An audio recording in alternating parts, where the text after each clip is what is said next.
Chairman.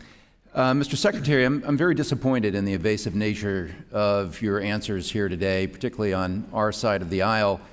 But in reviewing your background, I see that you spent 24 years in this chamber and serving in the House, and also that you are a lawyer. So the fact that you bring politics and law into this conversation instead of a medical background and medical expertise, I think explains very much the nature and lack of answers in your questions.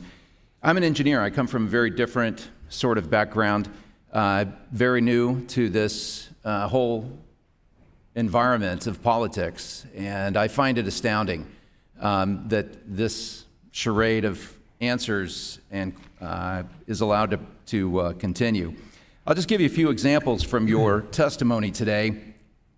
And again, this could only be crafted by the expertise of someone with your background, where quite often you talk about that your department goes beyond the law to provide these heroic services, and in the same breath you'll say you don't have jurisdiction.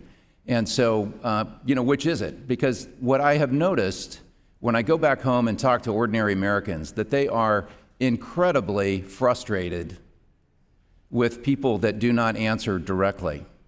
There are real issues that the American people want to know.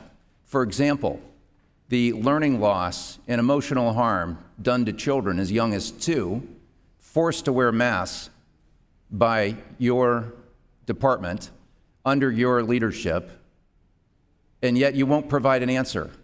These are parents of small children that are dealing with the fallout, and yet you choose to play games and you choose to evade direct questions. This is what frustrates America about this town and about an administration that puts politicians and lawyers in charge of health care. That's not the kind of leadership that the American people expect, and I find it shameful. And frankly, I find it shameful because I come from a different discipline. On a nuclear submarine, you don't have that option. There are no sea lawyers on submarines. They do not send us out. I understand that the Soviet Union did, that they sent political officers out with their submarines, not necessary on Americans, on American ships, because we are always interested in getting the job done. And that's exactly what the American people expect. And that is nothing similar to the nature of your answer, sir, or your disregard for this body, where you served for 24 years. And I do want to point out that the American people are watching, and they expect answers.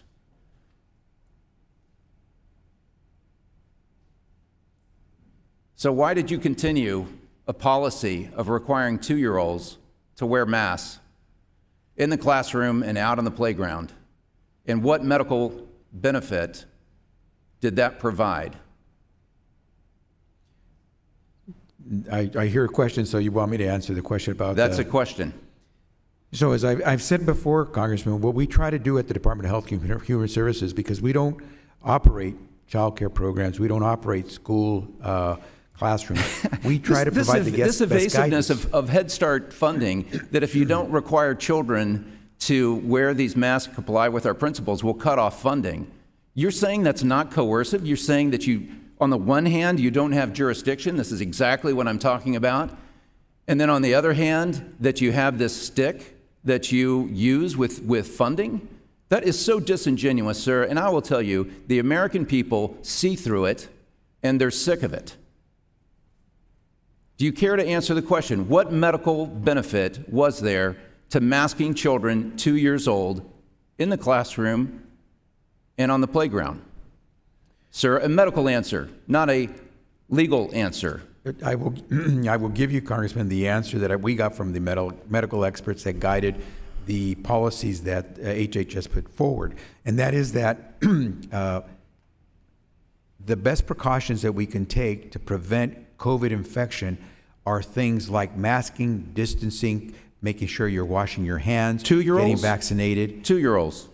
Every American can benefit. Everyone Every American equally. can benefit from these precautions. And No, that's not equally. scientific, sir. There I would agree with you. There are studies that show that some benefit more than others. Obviously, if you're immunocompromised. Aren't you paid, sir, to have the judgment in your area of leadership to provide that kind of counsel that, hey, maybe that children under 5, that's not necessary. Isn't that your purview? Or is that maybe, what did you say, not in your jurisdiction? My time has make expired, decisions. sir. I hope you will be more forthright in the future. Thank you. Ms.